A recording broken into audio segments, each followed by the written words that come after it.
오늘은 우리 함께 같이 나눌 말씀의 제목은 하자 인생이라는 제목입니다. 하자 인생. 이 말의 의미는 뭐냐면 우리 모두가 다 참 결점이 많고 약점이 많은 인생이라는 뜻입니다. 한 젊은이가 이렇게 말합니다. 나는 왜 세상에서 가진 것이라고는 아무것도 없습니까? 탄식을 하면서 푸념을 합니다. 그저 곰곰이 생각해 보니 배운 것이 있나? 그렇다고 유산이 있나?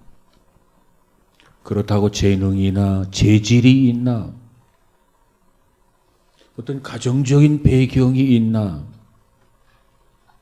그것도 아니고 그러면 잘난 것도 아니고 그러면 나는 뭡니까? 이렇게 하소연을 합니다. 오늘날같이 능력 위주의 사회에서 그리고 자격증 사회에서 뭔가 가지고 있는 것이 없는 사람은 자기 자리를 확보한다고 하는 것이 참 어려움이 많습니다.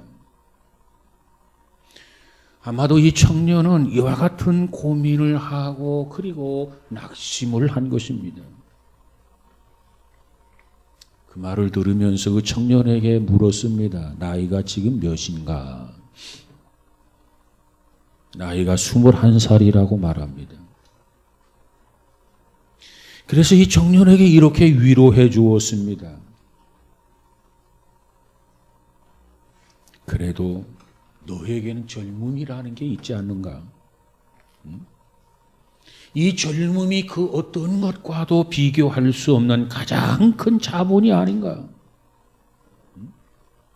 이 젊음이 그 어느 유산보다도 훨씬 더 좋은 가능성이 아닌가?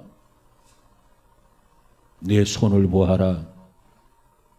튼튼한 손을 가지고 있으면 무엇이 더 필요하겠는가? 이렇게 위로를 했습니다. 위로가 되었는지는 모르겠습니다만은 아마도 그 말을 이해하기까지는 좀 더 아픔이 계속될 것이라는 생각을 가졌습니다. 우리 사람이면 모두가 다 그 같은 생각을 하게 됩니다. 있는 사람은 있는 그 상태에서 없는 사람은 없는 그 상태에서 그저 자기의 위치에서 그런 생각을 하기 마련이라는 거죠. 그런데 하나님이 세상을 창조하셨지요. 그리고 하나님이 세상을 이렇게 움직여가고 있는데 그 움직이시는 과정을 보면 하나님은 내가 완벽하다고 생각하는 사람을 결코 사용하지 않으신다는 겁니다. 하나님께서는 대개 약점이 있는 사람, 뭔가 좀 부족한 사람, 뭔가 좀 모자라는 사람을 골라서 하나님은 그를 사용하시고 그에게 하나님의 일을 맡기신다는 겁니다. 그래서 하나님은 이와 같은 사람을 통해서 일을 하십니다. 이처럼 우리의 생각과 하나님의 생각은 다릅니다. 판단하는 것도 하나님이 판단하는 것과 우리 사람이 판단하는 것이 다릅니다. 우리 사람은 보이는 것이나 나타나는 현상을 보면서 판단을 합니다. 그러나 하나님의 생각, 하나님의 판단은 그렇지 않다는 거예요. 그러니 하나님의 생각과 우리의 생각이 다르다고 하는 것을 우리는 먼저 인식을 해야 합니다. 하나님이 보시는 관점과 내가 보는 관점이 다르다는 겁니다. 자, 그런 가운데 우리가 신앙생활을 하고 있어요. 좀 더 바른 신앙생활을 하려면 하나님을 기쁘게 해드리고 하나님을 영화롭게 해드리는 그런 신앙생활을 하려면 하나님은 무엇에 관심이 많으신가? 하나님의 생각은 무엇인가? 하나님은 어떠한 판단의 기준을 가지고 계신가? 그걸 알고 신앙생활을 해야만 합니다. 그래야 우리는 그분의 관심을 얻을 수 있고 우리는 그분에게 은혜와 은총을 얻게 된다는 겁니다. 하나님의 의중을 알아차리지 못하고 살아간다면 우리가 어떻게 하나님을 기쁘게 해드릴 수 있겠습니까? 하나님을 기쁘게 해드릴 수가 없습니다. 그러니 하나님의 관심, 하나님의 생각, 하나님의 판단, 하나님이 기뻐하는 요소, 이것들을 알아차리고 적절하게 신앙생활을 해야 한다고 말이에요. 그러면 하나님이 하시는 일은 어떤 일인가 몇 가지만 살펴보고자 합니다. 첫 번째로 이스라엘이라고 하는 공동체를 위해서 하나님은 한 사람을 필요로 했습니다.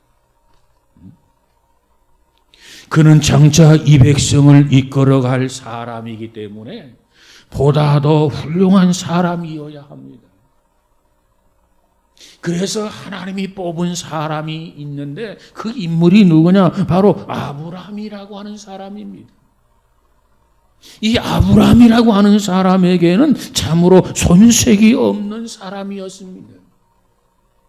그에게는 결단력도 있고 그에게는 꿈도 있었고 그에게는 개척의 의지도 있는 그런 사람이었습니다. 그러기에 하나님께서 고향 땅에서 잘 살고 있는 아브라함을 찾아서 아브라함을 불러냈습니다. 아브라함아, 아브라함아. 그리고 그 아브라함에게 하나님이 약속을 합니다. 내가 너에게 젖과 꿀이 흐르는 넓은 땅을 내가 너에게 주겠다. 그리고 너에게 바다의 모래처럼 하늘의 별처럼 너에게 많은 자손들을 내가 주겠다. 이렇게 말씀을 합니다. 이게 하나님의 뜻이에요. 이것이 하나님의 계획입니다. 그럼 하나님이 이와 같은 계획을 가지고 계시다면 하나님은 아브라함처럼 그의 부인도 좀 더 완벽한 사람으로 선택했어야 하지 않겠습니까? 왜냐하면 그를 통해서 바닷가의 모래알처럼 하늘의 별처럼 자손들을 번창시키려고 한다면 무엇보다도 아이를 많이 낳을 수 있는 여인이어야 했기 때문에 그렇습니다. 무엇보다도 몸이 건강하고 무엇보다도 튼튼하고 무엇보다도 다산할 수 있는 재치를 가진 그런 여인을 골랐어야 하지 않느냐 그 말이에요. 그런데 아브라함의 부인 사라는 어떻습니까? 하자가 많은 여인이었다는 겁니다. 결점이 많은 여인이었다는 겁니다. 어떤 하자가 있었습니까? 우선 나이가 많았습니다. 그리고 결정적인 하자는 그에게 아이를 낳지 못하는 것이었습니다. 불임 여인이었단 말이에요.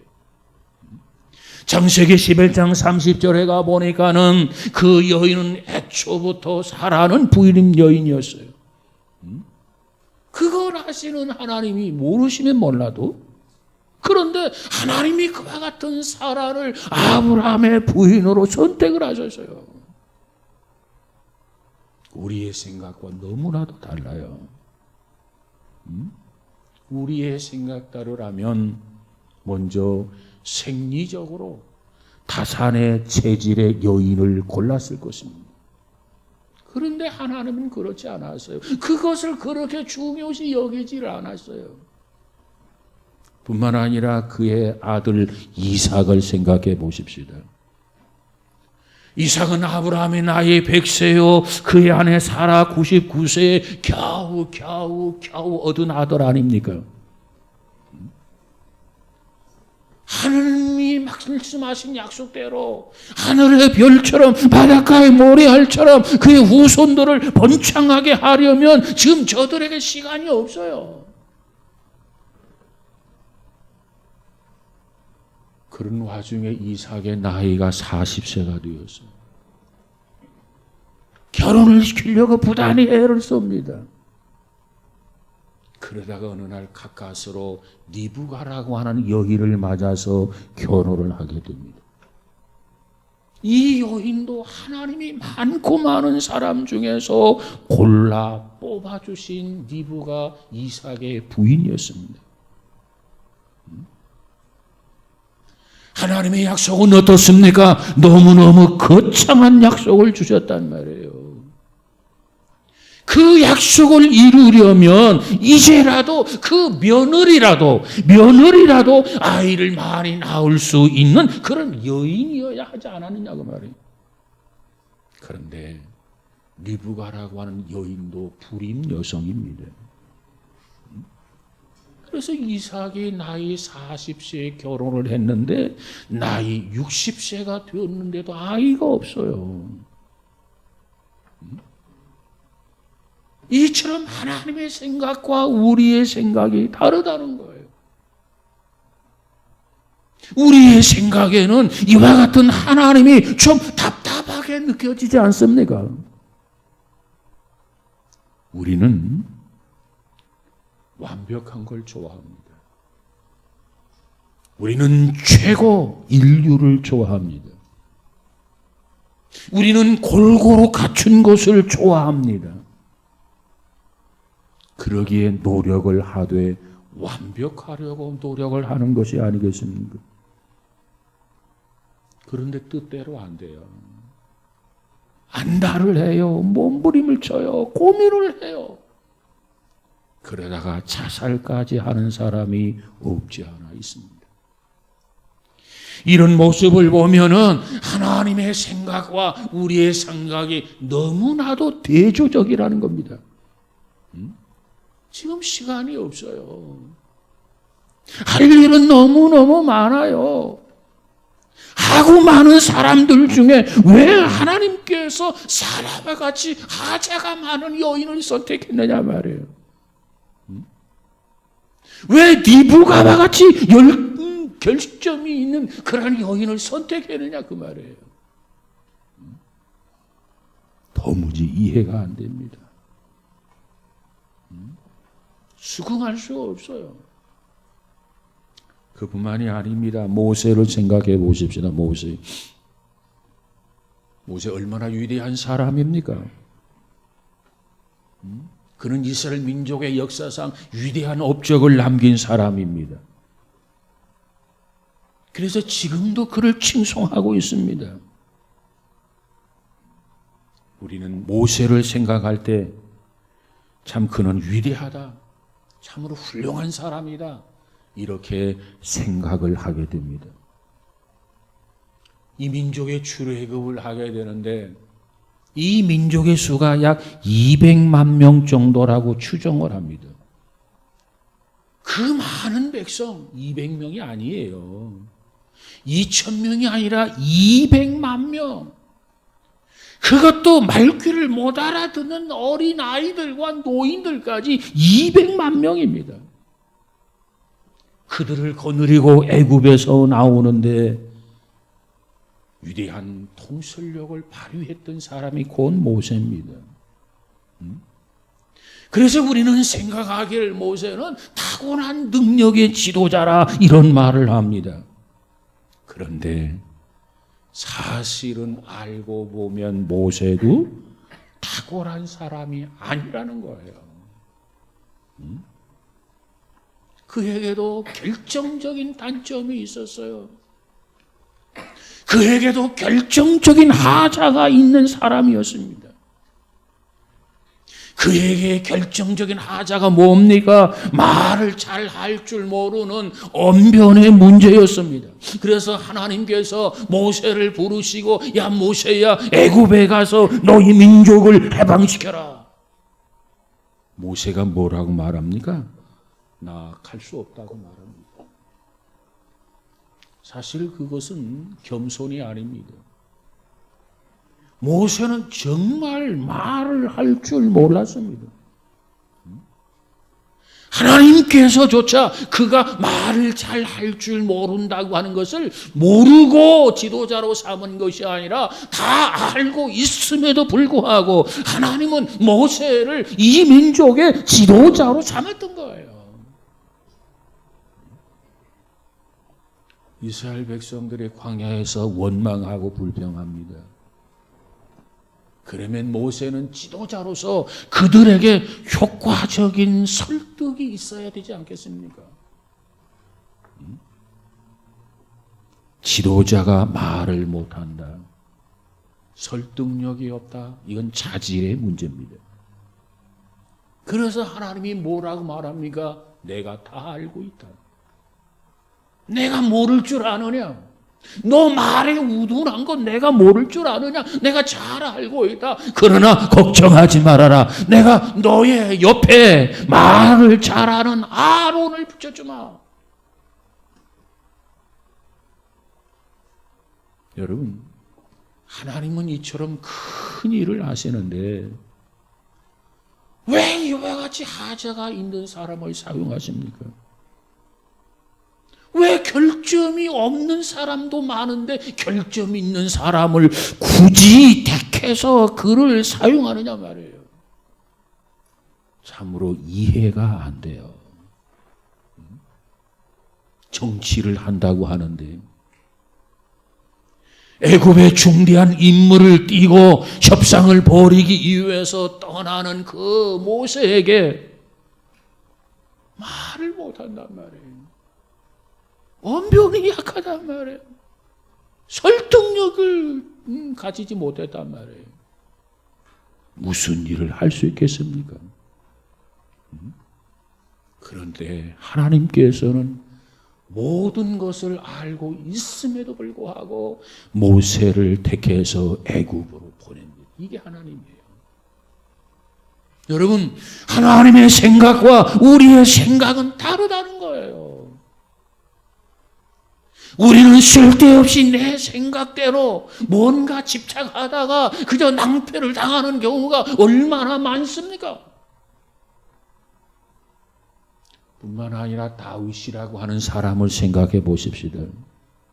이 다윗, 이스라엘에게 있어서 왕이 41명의 왕이 있습니다. 이 41명의 왕 중에서 가장 탁월한 왕이 있었다면 그는 곧 다름 아닌 다윗 왕이었습니다. 그래서 다윗을 뭐라고 하느냐? 왕 중의 왕이다, 이렇게도 표현합니다.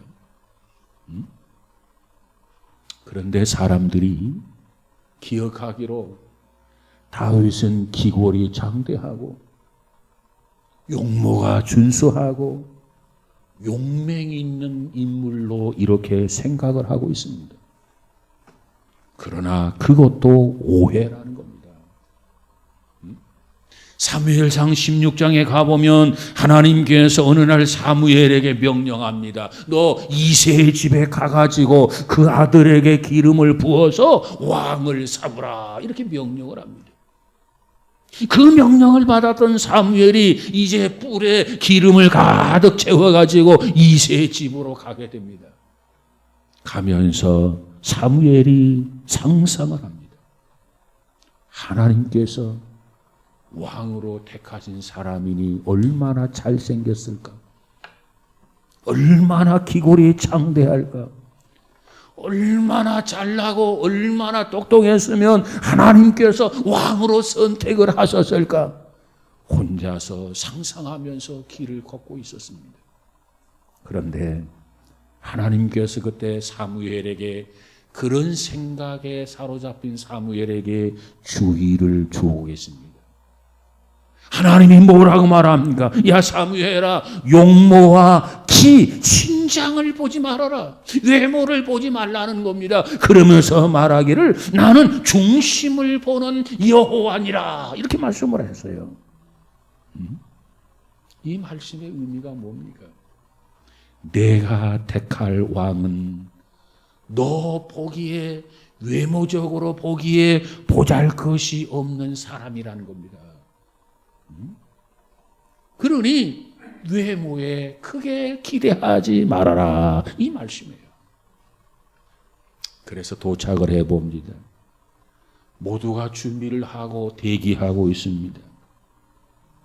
첫 번째 아들을 면접을 했습니다. 너무너무 잘났습니다. 너무너무 기골이 장대합니다. 너무너무 훌륭합니다. 이만하면 이스라엘의 왕으로서 적격이었습니다. 충분해 보였습니다. 그런데 하나님이 지시가 없습니다. 이상하다. 그리고 둘째 아들을 면접을 하게 됩니다. 둘째 아들 역시 손색이 없어 보입니다. 그런데도 하나님의 허락이 없습니다. 점점 이상하게 생각이 되었습니다. 세 번째 아들을 또 봅니다. 세 번째 아들도 훌륭합니다. 그런데 하나님의 응답이 없습니다. 이렇게 네 번째, 다섯, 여섯, 일곱 번째 다 좋은 아들들인데 하나님의 응답이 없어요. 사무엘은 생각하기를 이상하다. 이 세 아들을 다 만나 보았는데 왜 하나님이 지시를 하지 않으시는가? 왜 응답하지 아니하시는가? 그러다가 알고 보니 그들 말고도 말째 아들 하나가 더 있었다는 겁니다. 그런데 그는 아버지가 보기에도 왕의 제목이 되지를 못해요. 그래서 아예 들에서 양을 치고 있는 그를 집으로 불러들이지도 않았습니다. 그에게 막내 아들 하나가 있었단 말이에요. 그 아들의 이름이 누구냐? 그하고 다윗이라고 하는 사람이에요. 다윗은 몸이 왜소했고 형들에 비해서 너무나 부족했습니다. 그런데도 하나님께서는 그 부족한 거, 왜소한 거, 이제 단점이 있는 거, 그저 약속, 단점이 있는 거, 결점이 있는 거, 그런 그 다윗에게 하나님의 지시가 떨어지는 거예요. 기름 부으라는 거예요. 사무엘의 마음이 어떻을까요? 아니 하나님께서는 왜 굳이 결점이 있는, 하자가 있는, 단점이 있는 이 다윗에게 기름 부으라고 하시는가? 하나님이 하라고 하니까 순종을 했지만 아무래도 의구심을 가졌던 것 같습니다. 여러분, 이것이 하나님이 사람을 선택하는 방법이라는 거예요. 우리의 생각과는 너무너무 대조적입니다. 오늘 우리는 어떻습니까? 그 신장을 봅니다. 키가 크냐 작으냐, 그리고 생김새를 봅니다. 그의 학벌을 봅니다. 그의 외모를 봅니다. 그러다가 나중에 눈물 짓는 사람들이 얼마나 많습니까? 이렇게 해서 우리 하나님의 선택의 기준은요, 무지한 사람을 들어서 유식한 사람을 부끄럽게 하시는 하나님이십니다. 우리 하나님은 가난한 사람을 들어서 부한 사람을 부끄럽게 하신다. 우리 하나님은요, 못난 사람을 들어서 잘나고 똑똑하고 교만한 사람들을 부끄럽게 하신다는 거예요. 그뿐만이 아닙니다. 신약에서 사도 바울을 한번 생각해 보십시다. 사도 바울. 성경 속에 많은 인물들이 등장하지만 그 중에서도 가장 위대한 신앙인이 있다면 그 중에 한 사람이 곧 바울이라는 사람이에요. 우선 배경이 좋은 사람의 배경. 먼저 로마의 시민권을 가지고 있는 자입니다. 시민권. 대단하지요. 당시에 다소라고 하는 작은 도시에서 태어났습니다. 그런데 예루살렘에 유학을 하는 부잣집 아들이었습니다. 당시에 명성이 있는 아말리알 밑에서 수학을 했습니다. 헬라 철학에 능통한 사람이 바울이었습니다. 거기다 그는 베냐민 사람이었습니다. 그리고 어려서 할례를 받은 사람이었습니다. 참으로 나무랄 데가 없는 그런 조건을 갖춘 인물이 곧 바울이었습니다. 그는 완벽한 사람처럼 보입니다. 그런데 성경은 우리에게 뭐라고 말합니까? 그는 완벽한 사람이 아니라는 거예요. 그도 역시 하자가 많은 사람이라는 겁니다.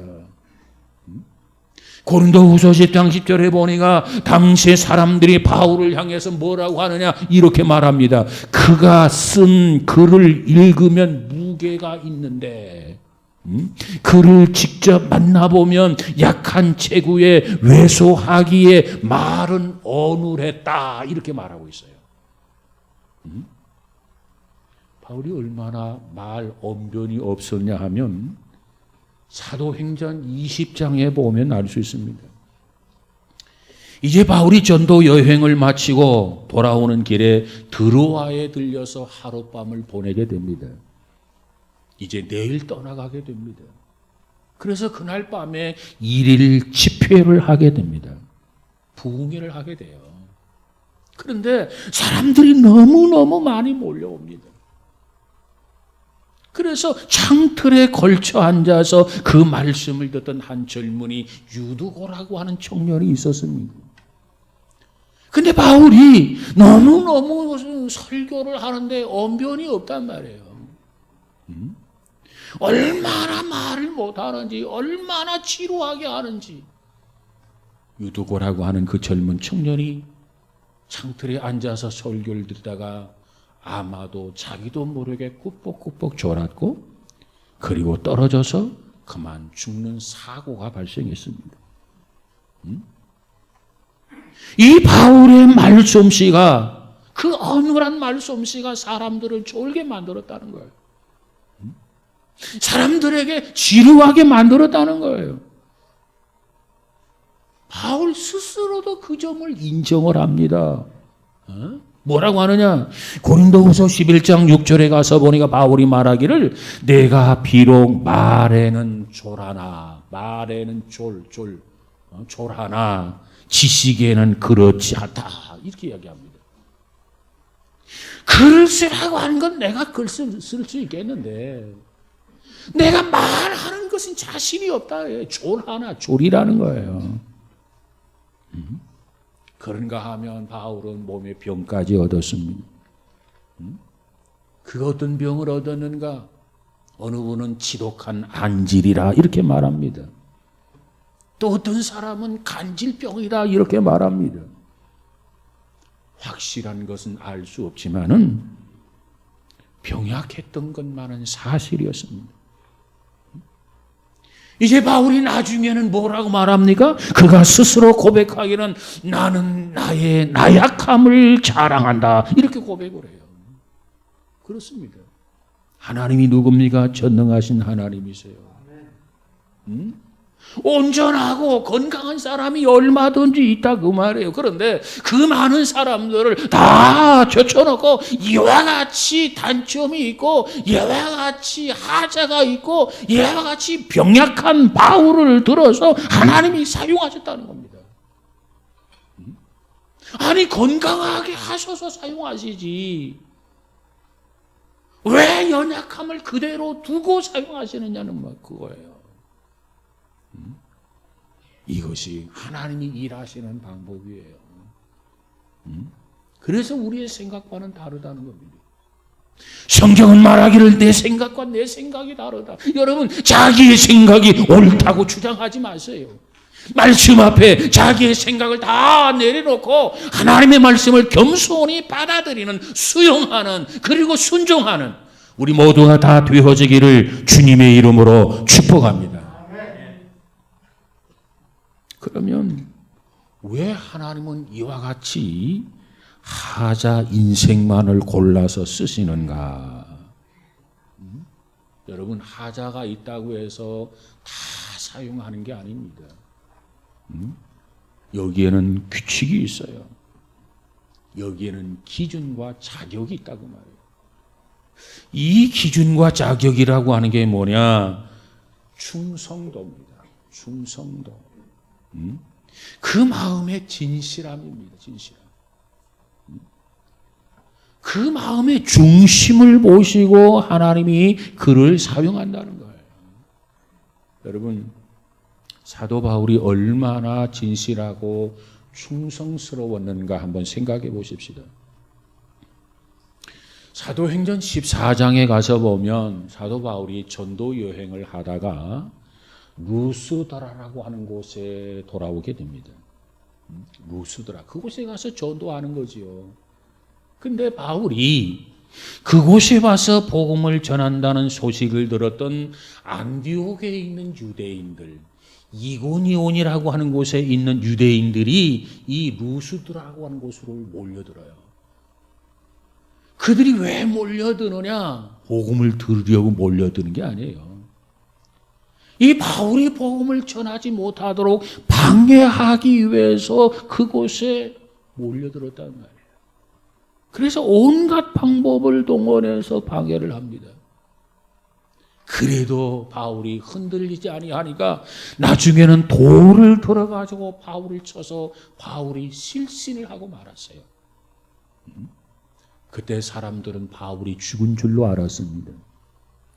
동구 밖에 버리고 그리고 돌무더기를 쌓아놓았습니다. 그런데 한참 후에 시간이 지난 후에 그 바울이 정신을 차리게 됩니다. 그래서 돌무더기를 해치고 일어나서 자기의 부러진 다리, 돌로 맞아 부러진 다리를 이끌고 성 안으로 들어갑니다. 이때 바울의 제자라는 사람들은 뭐 하고 있었느냐? 성 안에서 서로 모여 앉아 이 바울의 장례식을 어떻게 치를 것인가 걱정을 했다는 거예요.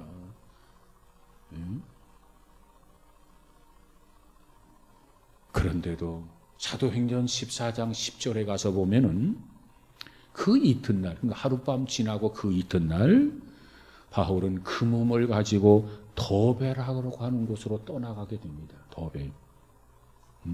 이 더베라고 하는 곳은 루스드라고 하는 이곳에서 얼마의 거리가 떨어졌냐면 250리가 떨어진 곳입니다.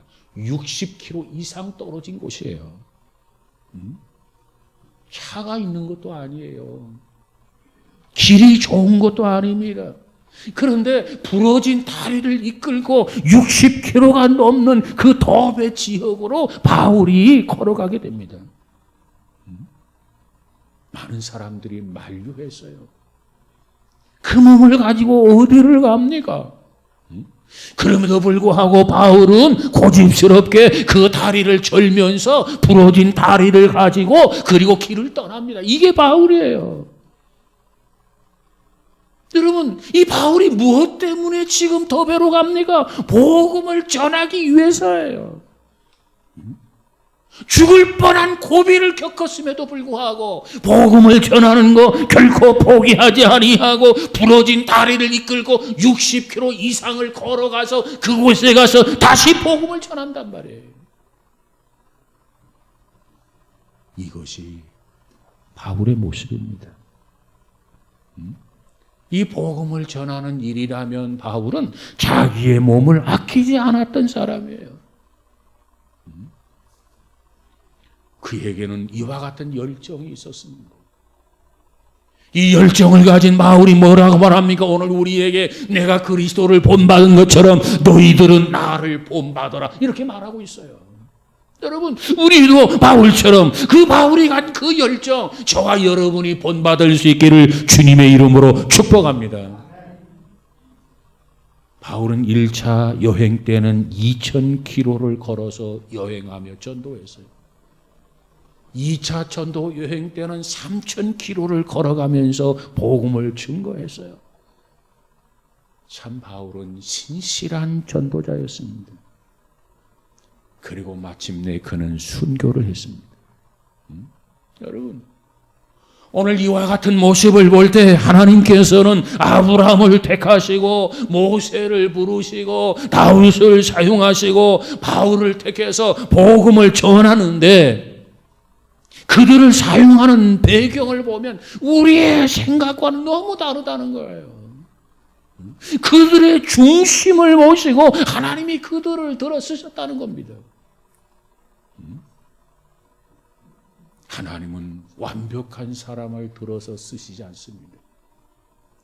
완벽한 사람은 스스로 자기는 완벽하다고 생각하기에 스스로 이기주의와 자기 편의주의에 매달리게 됩니다. 자기 유리한 대로 믿고 자기 유리한 대로 살아가는 것이 바로 완벽한 사람들이에요. 그러니 큰 일을 할 수 없다는 거예요. 하나님이 쓰시지 않는다는 거예요. 하나님께서 부르시는 것은 하나님이 쓰시기 위해서 부르시는데 우리 생각에는 완벽한 사람 쓰시면 좋을 텐데 아니요. 그를 들어서는 하나님의 일을 할 수 없다는 거예요. 여러분, 우리는 어떤 환경이나 어떤 처지에 있든지 하나님이 보시는 이 마음을 품고 살아가는 저와 여러분 되시기를 주님의 이름으로 축복합니다. 이것이 하나님이 우리 인생을 보시는 관점이란 말이에요. 이세 아들 다윗을 만나니 내 마음이 합한 자라 그래서요. 여러분, 하나님이 우리 중심을 보실 때 어쩌면 그렇게 내 마음과 합하냐. 이렇게 인정받고 이 시대에 쓰임받을 수 있는 우리 모두가 다 되어져서 하나님께는 크게 영광이 되고 성도로서의 본분과 사명을 다하는 겸손한 믿음의 성도 우리 모두가 다 되어지기를 주님의 이름으로 축복합니다. 기도하십시다. 거룩하신 하나님, 우리는 부족합니다. 나약합니다. 연약합니다. 죄인입니다. 죽을 수밖에 없는 자입니다. 너를 겸손해서 하나님 앞에 쓰임받는 주의 종들, 일꾼들 다 되어지게 하옵소서. 성령이여 우리의 나약함을 깨우쳐 주시고 우리의 하자를 깨우쳐 주시고 결코 교만하고 오만하기보다는 참 낮아지고 겸손하고 온유한 심령을 가지고 살아가는 우리 모두가 되어지게 하옵소서. 그리하여 내 뜻대로 살지 않게 하시고 내 뜻을 이루려고 고집하기보다는 하나님의 뜻대로 하나님의 뜻을 이루려는 겸손한 성도 우리 모두가 되어지게 하옵소서. 이 시간도 성령께서 우리 모두에게 이와 같은 은혜를 충만하게 부어 주옵소서. 예수님 이름으로 기도하옵나이다. 아멘.